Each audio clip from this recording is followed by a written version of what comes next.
I went to Axion Now's Commandfest UK with a few goals.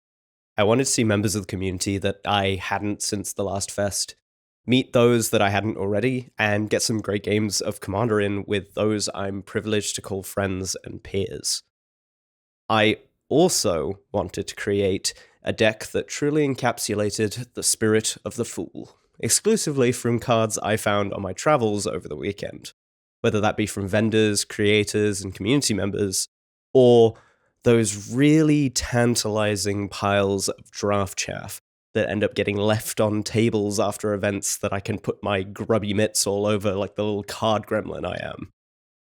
Before the weekend was out, I would have assembled, sleeved, not a monster, and played at least one game with my brand new Flubs deck. This much was certain.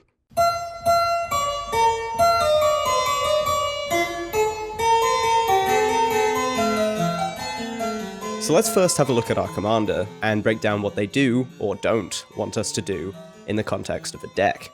Flubs the Fool is a 0/5 Frog Scout for Teamer that reads, you may play an additional land on each of your turns, and whenever you play a land or cast a spell, draw a card if you have no cards in hand. Otherwise, discard a card. The first lead that Flubs gives us is towards building a landfall strategy. Given he allows us to play an additional land on each turn, and that he has green in his color identity, where these effects are most common. But that's boring. I already have a landfall deck, and while it's an archetype I do enjoy, it feels like it generates too much value and is too effective a strategy for this little dumbass to head up. Flubs doesn't want to think. Flubs wants to dump his hand and spend the rest of the turn cycle figuring out what he's going to eat later. Fortunately for Flubs, I have to do his thinking for him. There's an interesting conundrum that comes with the design of the Fool. This conundrum is Flub math. While on the face of it, it seems simple. Go hellbent by casting all the spells and playing all the lands you can, then pass and wait to do it all again next turn. There is actually a degree of complexity in navigating the contents of one's hand that can be absolutely make or break when piloting this deck. Put simply, once Flubs is on the board, we want to be consistently meeting two conditions. On our turn, we always want to be holding an odd number of cards.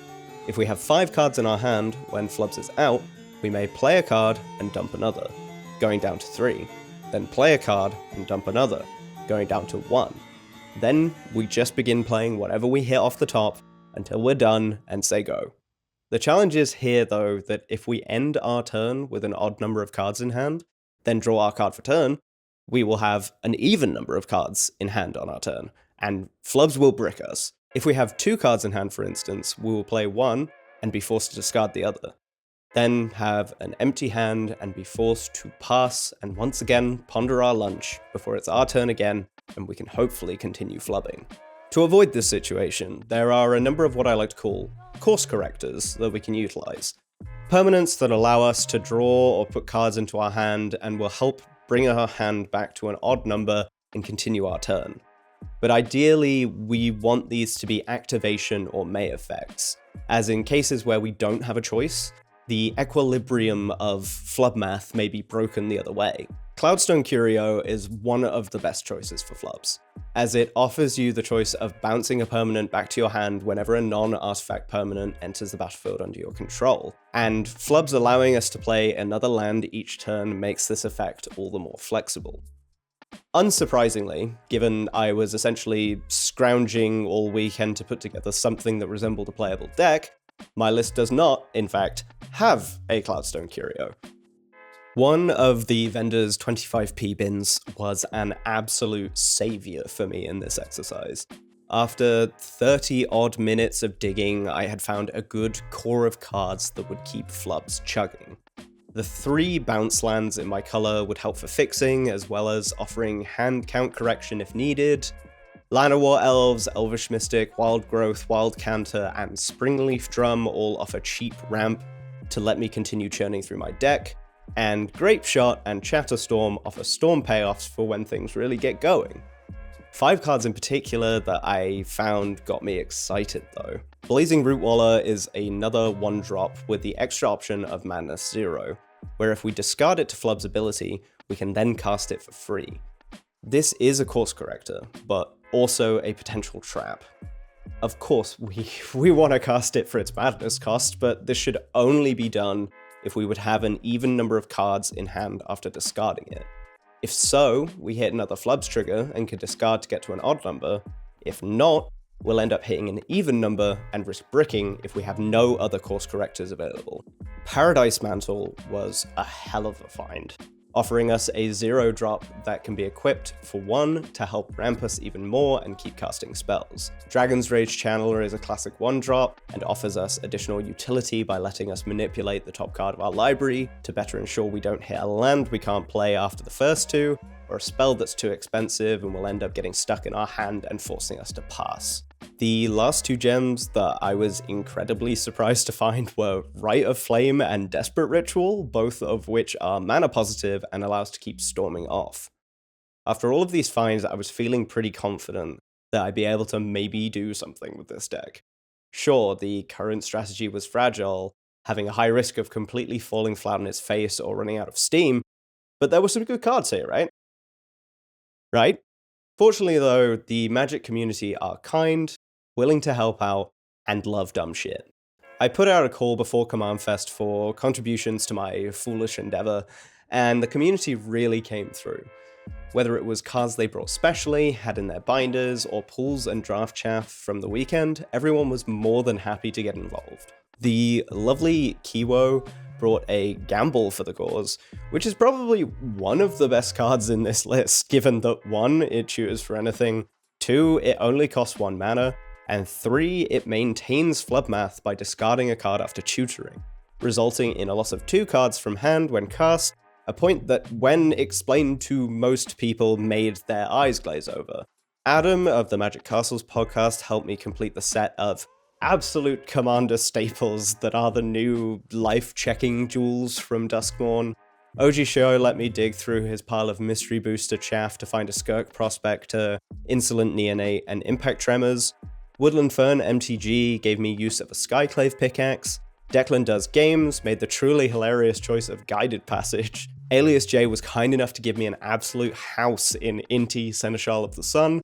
Fatal Ferret actually pulled a command tower out of one of his decks. The Shattergang lads let me take Commander Sphere and Cultivate from their promos. Tristan gave me both new Zamones and a lovely Arcane Signet. Yuji, a Soul Ring from his Page of Shame. Manadork John, some Ghostly Wings, and I traded with Screet to secure a Currency Converter and Tormod's Crypt. Tom also gave me something, but neither of us can remember what that is. I've included links to everyone's socials below, and you should definitely go give them all a follow. I'll also take a moment to admit that my memory is not flawless, so I apologize if you contributed and I missed you on this list. That particularly applies to the lovely chap who sat down to have a look through my stacks list and united Flubs with his chainsaw. If you happen to be watching, thank you so much, it was lovely meeting you, and please drop a comment below. So, what did my foolish quest culminate in? How did my mastercrafted pile perform? What horrors did Flubs wreak upon my opponents? It was awful. Truly hilariously terrible in a way that had me grinning from ear to ear the whole time I played it. Was I the fool for creating such a mess, or were my opponents the fools for actually believing for a moment on certain turns, as I muttered about storm counts and grinned at the cards in my hand, that I might actually be doing something? The biggest threat I posed in 2 whole games was a chainsaw-wielding DRC with Delirium enabled, receiving a steady stream of +1/+1 counters from Inti. While this was hilarious, and it did end up dealing 25+ damage to players, it was kind of a happy accident rather than ever being an actual goal. She also ultimately succumbed to Lore of the Spark's Flood of Mars, much like 90% of the table.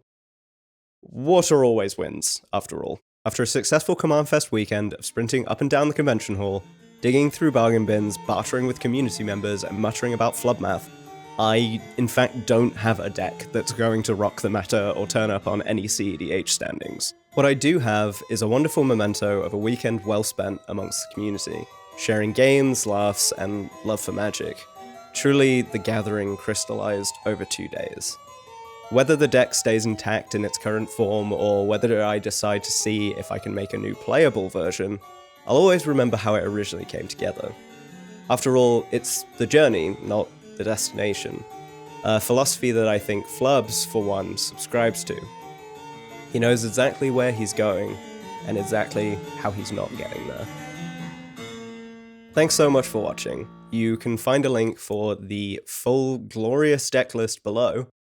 Make sure to let me know in the comments what you changed to make this deck better, or hilariously, even worse.